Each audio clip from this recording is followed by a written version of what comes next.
Welcome to our latest roundtable here at Hotel Designs in association with SANIPEX during Clerkenwell Design Week. Today, we're talking about translating trends in hotel designs. And to do that, we've invited leading designers around the table to discuss this topic and add some perspective from different angles. So I guess we should start by introducing everyone. Trevor, why don't you start? Hi, I'm Trevor Toll. I work for Gangster in our London office. So I'm a project architect, design manager.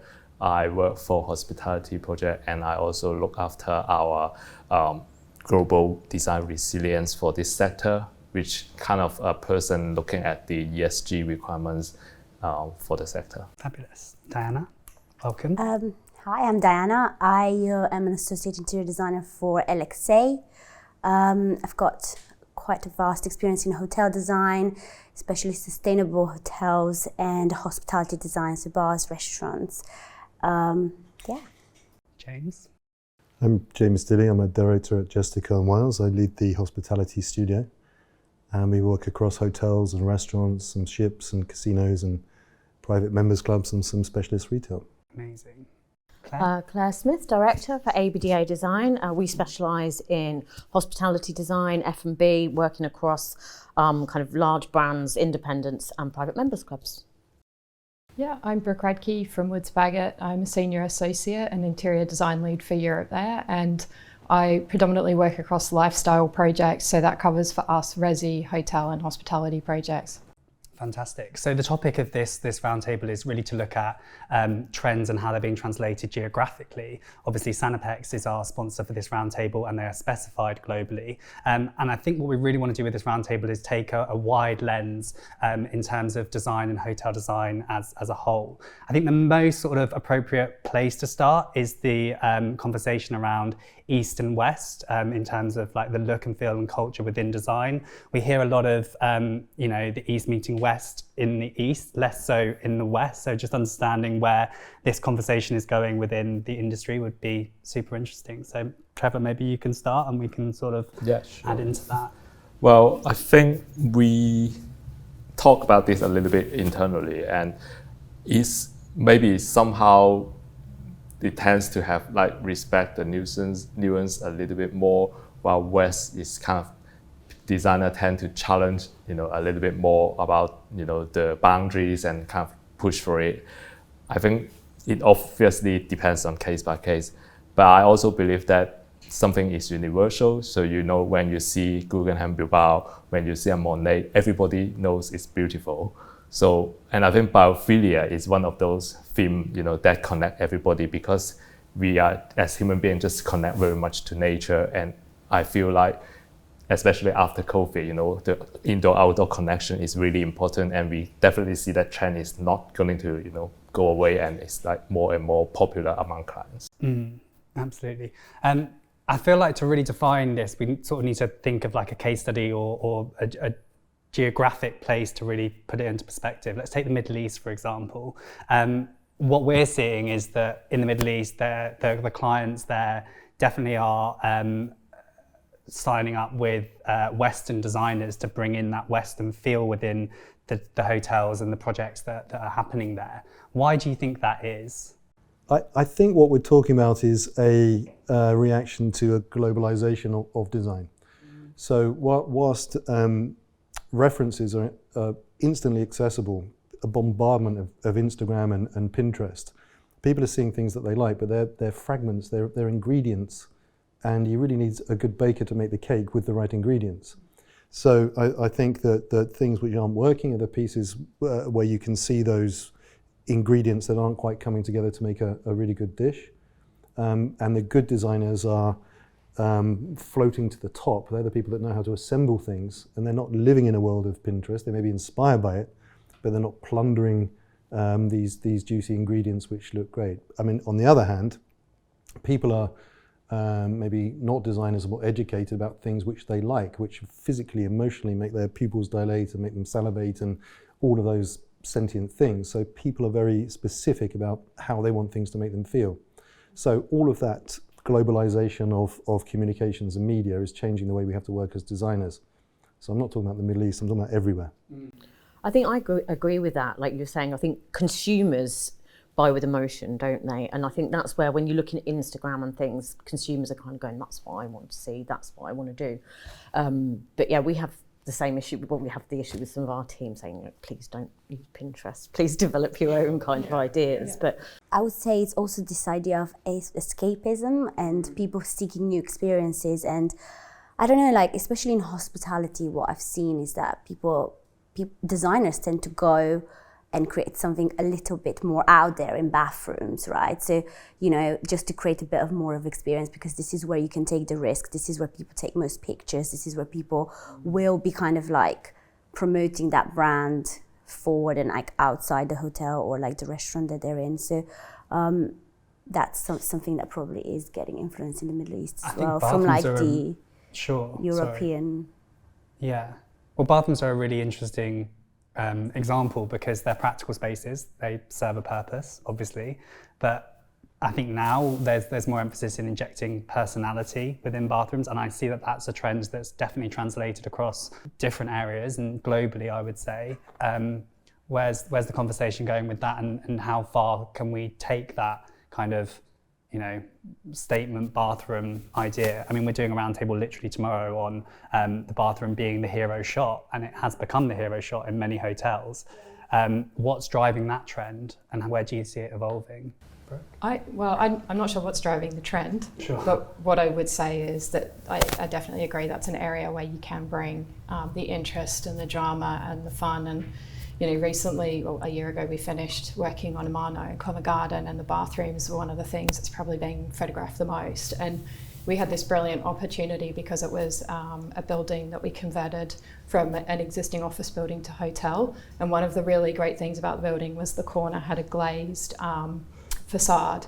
And so we very quickly pinpointed that as a great opportunity to create these really impressive bathrooms and draw on the context of Theatreland and bring the idea of that theatre in, and put in big roll top brass baths. And as I say, like, it's one of the most photographed things of the hotel, and that's actually turned into quite a signature piece for them. Even in the restaurant, they've put a bath in with the bottles. I think that's fabulous. So it's, you know, it's sort of driven by that, strangely. Yeah. I think that's fabulous. I think, like, what I find is going to be really interesting is in a few years' time when these places get renovated, whether the bathroom stays and things get renovated around the bathroom, or whether the bathroom gets renovated, because we've seen these iconic hotels in London, for example, that have really iconic bathrooms, and actually they're not being changed in the design. Whether that's for the good or the bad, it's up to someone else to decide. But it is interesting to see the longevity of bathrooms specifically. I do think you see even the design of bathrooms, I think, is kind of transpiring across all brands as well. Like, even in some of the kind of, I guess, more less boutiquey but kind of more high street chains, you're seeing bathrooms as a big feature. And whether, like, you're right, that's where it's the money shot, isn't it? That's where people take the pictures, that's where the mirror is. And and I also think it's because you know, especially in hotel designs, like, the bedroom should be the place where you go and, you know, you feel very comfortable, and it's all quite a lovely space that doesn't quite like shout at you, right?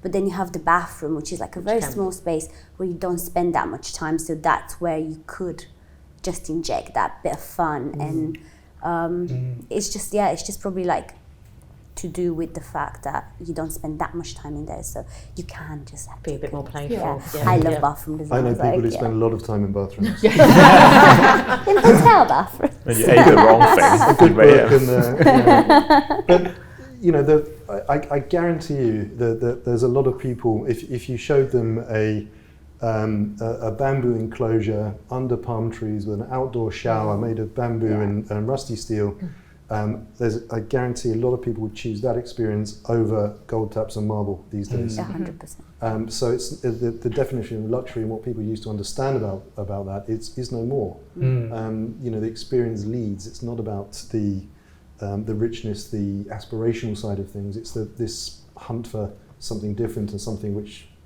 is primal and makes you feel different. And the demographic of a luxury traveller is changing every day. Completely, So what is luxury, and how are the luxury trends as such being translated from here, for example, to through Europe and further east? I mean, I could probably answer on the UK side. Like I said, I don't work much in the Far East, but we're actually working on a project just going through planning at the moment, so it's really, really early, and that is kind of penned as a luxury eco resort. But it's not luxury in the sense of, like you say, the finishes and the touch. It's luxury in the experience. Yeah. So how that pool looks, and how the bedrooms kind of look out onto the vista, and how the lighting as you're walking through the resort kind of reacts through the evening, and the wild gardens they're planting. And I think that's where luxury is going. It's that experience, it's how it makes you feel, isn't it? Sure, yeah. So I mean, Emotionally driven. yeah, completely. Yeah,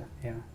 I think also I was just back from IHIF in Berlin, and then there is one of the keynote speaker. I think it's the guy from IHG. I can't remember his name, but he's talking like you are, for the luxury clients, you expect all the finishes, like all the really good materials, nice detail is a given to them. So they're not focusing on that anymore. It doesn't mean that it's not that important. For most of them, it still matters. You have to put things like correctly. You have to, like, the proportion needs to be right and all this. But it's the additional, the experience part. Like, what does the staff say to you?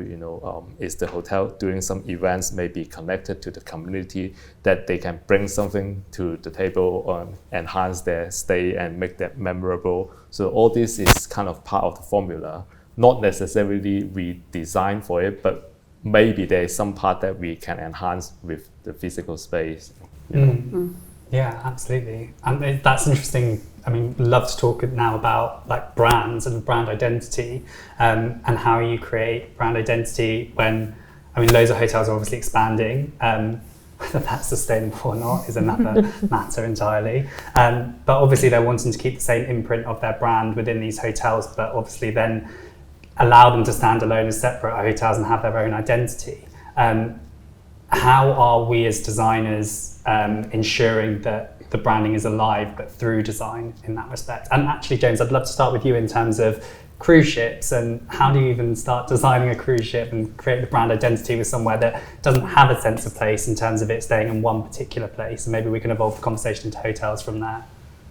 We came to ships because we'd never worked on ships. And it was a different view, and some of the big cruise ships. Once the first thing we understood was there's been decades of ship design where people are totally unaware that they're on the sea or surrounded by sea, surrounded by water. These introspective, introverted things, and people have forgotten about the romance of travel by sea. Mm-hmm. So the first strapline was it's all about the sea, and we inverted things and we cut some sides of the ship away so that you could see. The water, the movement, the authenticity of this experience. It seems kind of obvious, but it hadn't really been done very much. So that's the first thing. The second thing was the point of community and conviviality. People are on these ships maybe 6 days or 2 weeks, and it's about socialization. People that go on cruises, they have a different interaction with people that they're not locked in with, but they're in close association with, and how they react. And there's very fundamental things. We looked at ships, and they were all about a central heart space, which was a place where you could meet, and there was always a sculpture in there which was often a little bit banal, a bit forgettable, and a bit mediocre, and a bit off the shelf, and all of that stuff. So we took that out, and we made an empty space with a really grand Hollywood Fred and Ginger spiral staircase, so that people could arrive for dinner 3 floors up and process down, and that made them feel really good. They could be together, they could be photographing each other, and a sense of occasion, a sense of romance. Just these 2 things, and these are really basic human needs. It's nothing to do with luxury and marble and all of that stuff. It's people having an opportunity to interact in a different way and to feel special and aspirational, and that's what luxury is, giving people experiences they wouldn't have otherwise. Yeah. And also, like, first impressions, I feel as if we haven't forgotten about it, but we were talking about it a lot a few years ago, and now obviously we're now talking about tranquil spaces and allowing things to perhaps be a bit more pared back, but still you make your first impression within 5 seconds of walking into a hotel, right? That's not universal, pared back and calm. That's not what everybody's looking for. There's still people who are pursuing the party. It's still happening. Certain cruise ships are doing that. Floating party, that goes to it's still happening. So don't make mistakes. It's all about. We're working on a hotel at the moment, which is its main function is to respond to festivals. Right. So this is in Edinburgh, and Yeah. the city is now a festival city. They have 40 international festivals a year. They have the Fringe Festival, which Yeah.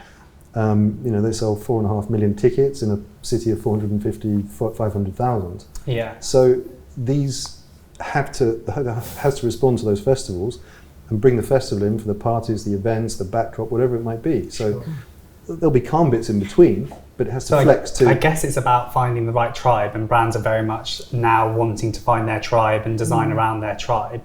That's interesting when you look at that geographically. How do you, as a designer then working on so for example, Edinburgh is a great example, what were your sort of key focuses for the design and the sort of feel of that space? Let's talk about public areas, for example. Well, I mean, it's more or less... It's a multicultural space, that place to go to. Well, I mean, Edinburgh, for example, is a totally international city. Sure. Since the Fringe Festival started 40, 50 years ago, it draws people in from all over the world, and every part of the city, every archway, every pavement, every dance hall, everything gets occupied for performance and spectacle. Mm-hmm. And all we wanted to do was to give a little venue for parts of that, or a number of venues, so that it can accommodate that and it can come to life, crescendo, then it calms down a bit. If it was a festival 365 days of the year, people are going to get bored and exhausted. But you need these peaks and troughs. There's no flatlining here or here, it's spikes. Interested to understand from others in terms of like finding the tribe of a brand that you're designing for.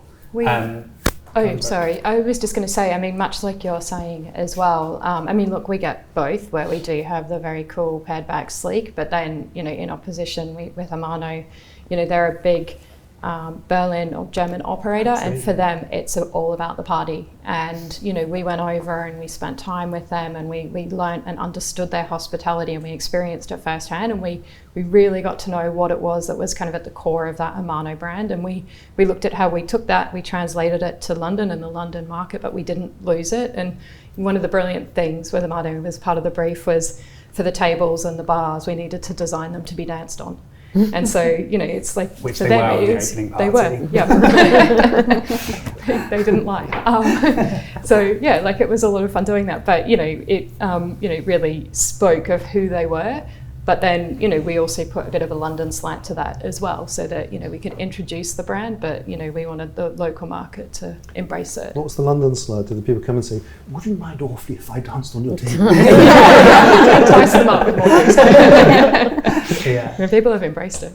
It must be hard though, injecting culture and fun elements within a place that is so iconic, like big cities, major cities, where people expect something, and then trying to create an unexpected moment without being cliche.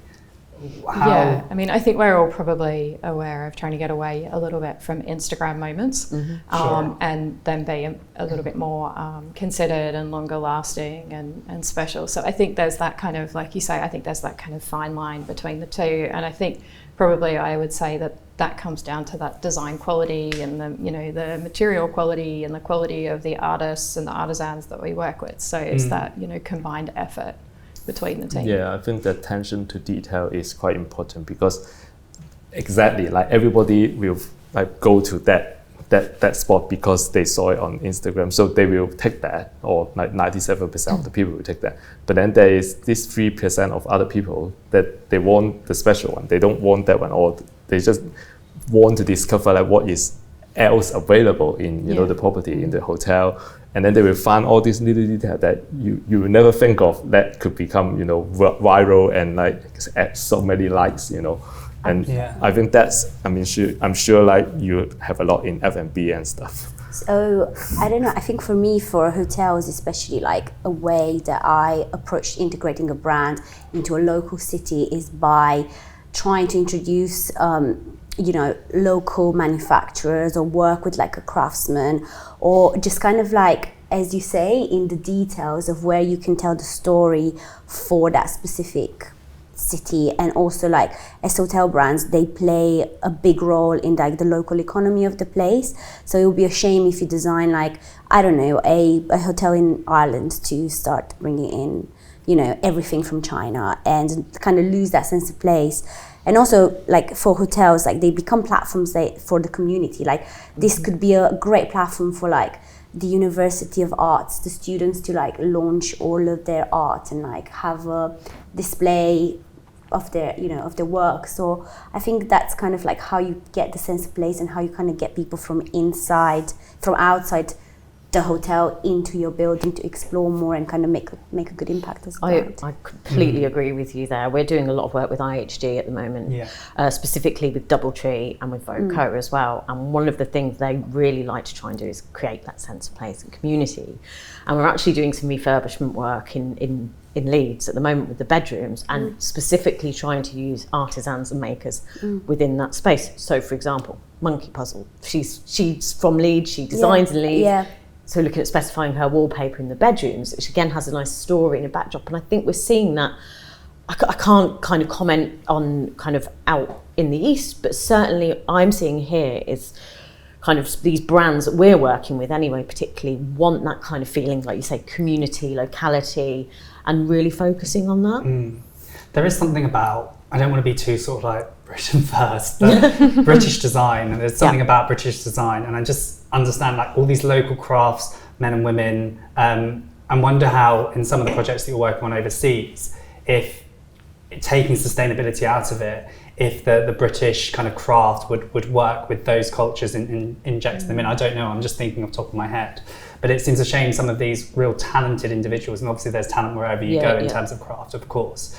But I know a lot of brands that kind of contain themselves to Britain, and I just feel as if what they're doing creatively could have potential in working elsewhere. Well, I think there's a way that you can collaborate. Sure. Even though, you know, maybe not as a craftsman that produce physical products. You know, you can be a musician creating a playlist, you know, for the hotel. It can be someone that create special candles, or, you know, things that they need to develop the scent so that, but it's produced, you know, elsewhere. I think that there's a lot of these that I mean, craft beer, you know, in F&B. It doesn't mean that the idea is not from Britain, because we drink a lot, but we just, you know, like figure out what's the local essence to add to it. So I think there's a lot of that could be possible. Let's talk about F&B, because I feel as if it's a great tool to, or you can use design as a great tool to weave in different cultures, especially if you've got, you know, for example, like a Lebanese cuisine in Miami, for example. That's a great way to inject different cultures. How has F&B been driving the kind of narrative in terms of translating trends in design? Or maybe some examples of how you've been able to create real sort of statement F&B spaces within the projects that you've worked on? Maybe I give you something slightly marginal. Okay. So we just opened the BAA lounge in JFK Terminal 8 like a few months ago. It's really, really successful. I mean, when I look at the photos from like YouTube and stuff versus the design that I got from the team doing it, I can't believe it is an airport lounge. I thought it is a 5-star hotel because the champagne bar is just amazing, you know, with the crystal and all this. But also the way that we are trying to integrate technology in a way that is not intrusive, because that first class lounge happens to be in a place that they have no physical window. So instead, they have created some slots, and then the slot have content that our digital team create, which is like nature or moments of nature, you know, leaves, butterflies, and those kind of things. And it blends in really well with the design. And yeah, so I think F&B is really kind of the thing that connects people a lot. Absolutely. You can. It's tough. It's tough because the polarization is that hotels that want to do B&B, a bed and breakfast, forget lunch and dinner. It's too difficult. It doesn't make any money. People don't go there. There's others who have a reputation, know exactly what they're doing, and some of the restaurants are world leading, despite the fact that they're in hotels. And I'll tell you how easy it is to not get it wrong, but to convince yourself. We're going to spill the tea later. So, you know, we did a hotel in Switzerland a year and a half ago, and we worked really hard on the restaurant, and it's successful. But for 3 months of the year, they put up a hut in the garden, and they're doing raclette and fondue and champagne. It's sponsored by a champagne house. You might as well forget the restaurant whilst that's on. It's full because people are there all the time. It's a lovely experience. They've got furs, they've got the cold, they've got the hot, the fires, the the experiential stuff. It wouldn't work for 12 months of the year, but for the 3 months, people want to book the table, they're booking it 6 months in advance. So all of this work we did to make this great restaurant to work 12 months of the year. That's so true, and obviously with COVID and the pandemic, alfresco dining really coming to the forefront. I feel as if it's here to stay in terms of the experience. You can't really replicate nature when you've got nature right in front of you. I stayed in a hotel in Tuscany and it was exactly that. They just created this basically marquees, open and air marquee. Yeah, people love it. Yeah, people love it. It was super simple, and they had a beautiful restaurant indoors that was unused but really beautiful. So I think I've certainly seen the kind of pop-up market, or I say pop-up or temporary spaces market in some of the work we're doing now. So we're putting like an omakase in the woods for one client, and again, like you say, just a small pop-up that can only be used certain times of the year. But again, with some of our bigger brands we work with, they're trying to integrate their F&B spaces to be used by the general public as well, to keep their revenue kind of increased. So putting entrances, for example, on the externals rather than just on the internals, creating a different brand and trying to get people in. I mean, we're talking middle market, we're not talking high end here, but I've certainly seen that kind of more and more over the last 5 years. I'll be controversial. I mean, you hear this at every conference. We're going to mingle with the locals in the restaurant and the bar. The local people aren't going to go to most of those places. It's a myth. It's something that we've convinced ourselves is going to happen. You know, you don't, not unless it's really, really good. And this is the top 3, 4, 5% of restaurants will become a local destination. Yeah, I think you just to challenge that, James. God, this is brave of me. I've definitely seen examples. I've definitely seen examples of hotels where it's because of like the really bold design and the real statement that they're creating, and obviously the atmosphere and what they're able to serve as well. But actually thinking about it now, those hotels that really are successful in that have a completely separate entity in terms of look and feel of their restaurant as to the hotel. Some do, and they are successful. And some of them have got a really good formula, the brand for the F&B that supports everything else, and it feels holistic. Yeah. But a lot of hotels don't. They fail. They have this line and it just doesn't work. And it needs to work around the activation of the space as well. Like you need to be bringing people in that are going to be of interest. See, I mean, the hotels we've worked in, it has worked, whether that's down to our design or whether it's down to the operator, you know. But one kind of said there was a 200% increase in revenue in the first 6 months of them opening, but it was pretty terrible beforehand, to be fair. So, and it's a city centre location, lots of footfall. Of course, that's going to make a difference, isn't it? It really depends on the context, I think. If you talk about like urban locations, would you say that that's a demand from all of your clients geographically? They're wanting to localise their hotel space, or I think it depends on the brand. That's and the location. Location. And which brands? I can imagine Mandarin Oriental and Lucerne probably wants to keep its guests. Well, no, Mandarin Oriental is one of the brands that's got proven ability and excellence in F&B. Sure. You know, their restaurants are aspirational, they are a destination, and they can stand alone.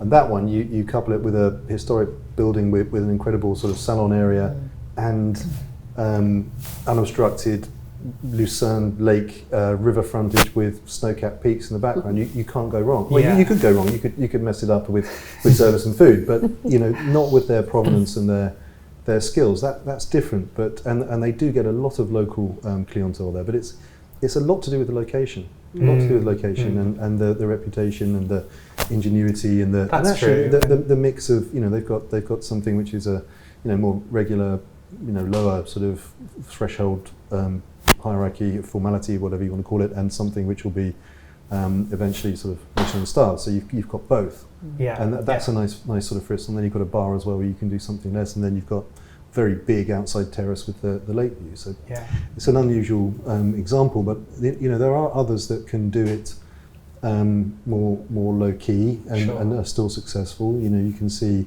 how Hoxton works, and you know, it is a destination, and it's not absolutely, you know, fantastic, you know, ingenuity in the food. It's not the food, it's the whole experience. That's why people go there.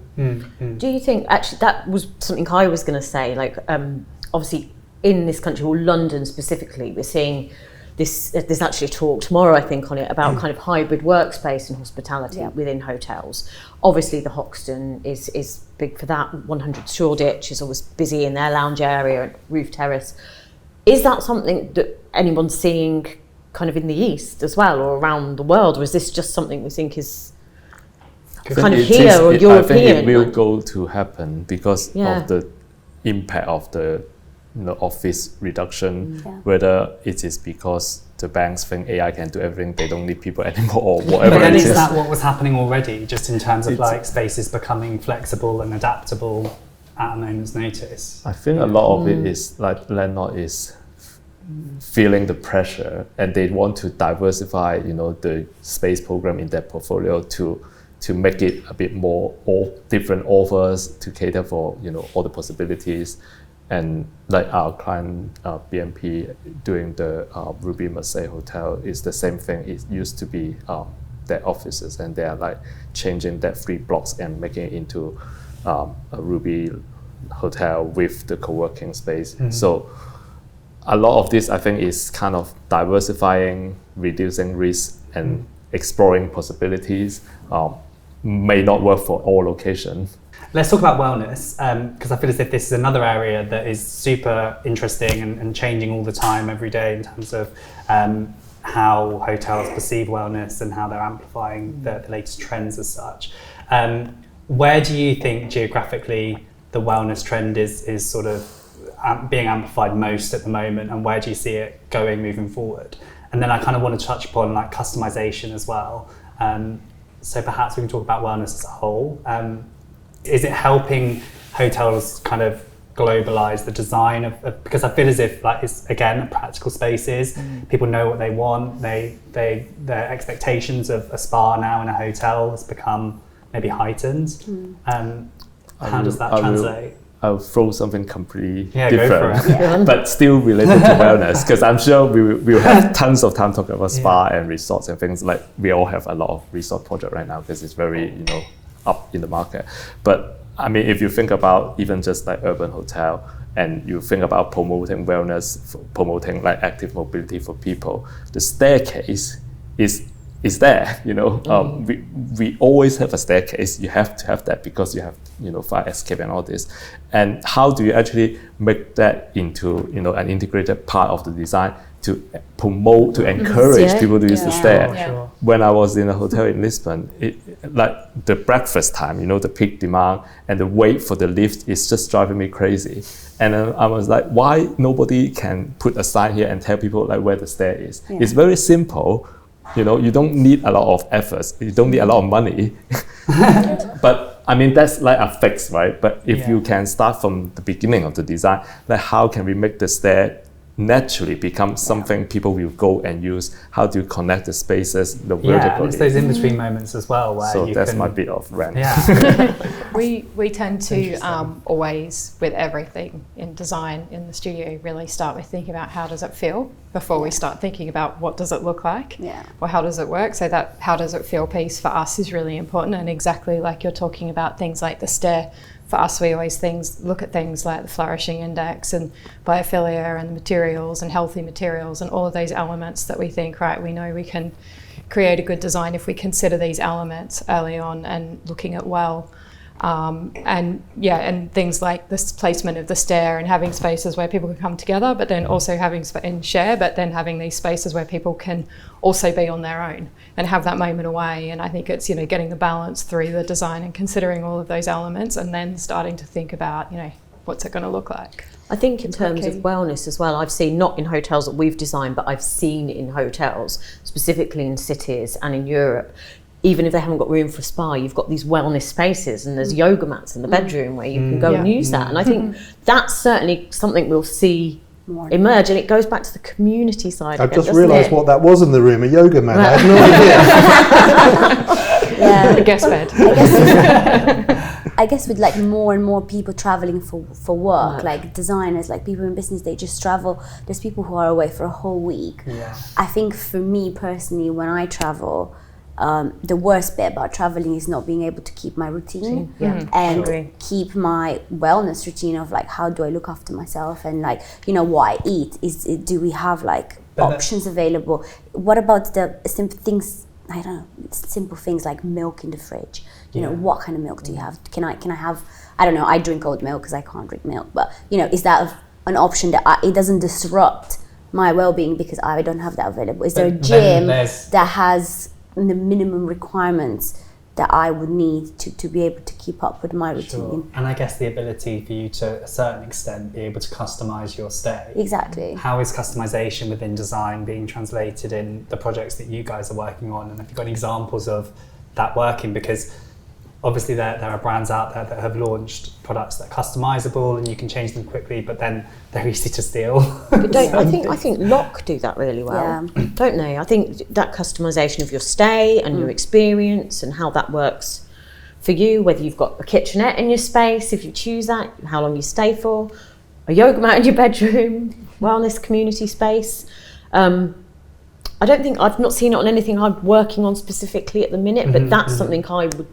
I don't know if it comes through design or it comes through service. And understanding of your customer. Like, I worked for a hotel brand recently, and they would have a guest that would come periodically. This guy would be there every month, stay for a week, and he requested specifically to have like this bike in his room for his workout routine. So every time he'd book the hotel, the guys in the hotel would know that they need to get his bike in the room. I guess in terms of design, so Bagnodesign have just launched their Chiasso collection, which I'm sure I've mispronounced, and I apologise profusely. But what I like about that is it's down to obviously the operator and the hotel is like to customise, and they're able to like make slight differences between different suites, for example, and that's a nice area to like really then capture the suite having its own identity, I guess. James, what's the worst thing a designer can do when they're looking at a hotel and they're wanting to cross-match cultures and trends within that space? I'll tell you one thing that makes me crazy. Please. And it's not just about design, but there's a hotel in I have to go to Vienna a lot, or used to a lot, and there's one hotel that I loved for one thing. It was a rooftop bar. And I'd get there late, and normally the flights would get in 10:30, and I'd always go up, and there was a long balcony, so the wrong part of town, so it meant it looked back at the good stuff, the spires and the rooftops. I absolutely adored it, and stand there with some Austrian beer on my own and look over the balcony. And I've been going there for several years. The rooms are mediocre, the breakfast's all right, all of that stuff, but the view in that hour of decompress, I just loved it. And I got there one night, and they said that the rooftop bar, we've sold it for a private function. I said, I've only come here for that. And they said, yes, well, it's not available, I'm sorry about that. I said, but if I checked into a hotel and it had a swimming pool, and you said you can't swim because I've sold it for a private function, I'd ask for my money back. Sure. You can't do this. This is not a thing, it's fine if it's a meeting room or an event space and you've got I'm not using that. And so it's a successful hotel, and they're shooting themselves in the foot by, taking the money, taking money, and so don't do it, or make sure that you've got an alternative, or find a way to run the event where you mix the guests with the visitor, or something like that. So it's not a design issue, but I think it's something that's becoming very tempting for these hotels which are successful as destinations. They can sell too much, and you've got to respect the guest who's paying for the room, because that's where your money comes from, and that's why you're a hotel. You're not a bar with rooms attached. Sometimes it's the other way around. So, and I'll tell you which hotel that was after this. I haven't been back. Any others in terms of like avoiding? We need to listen.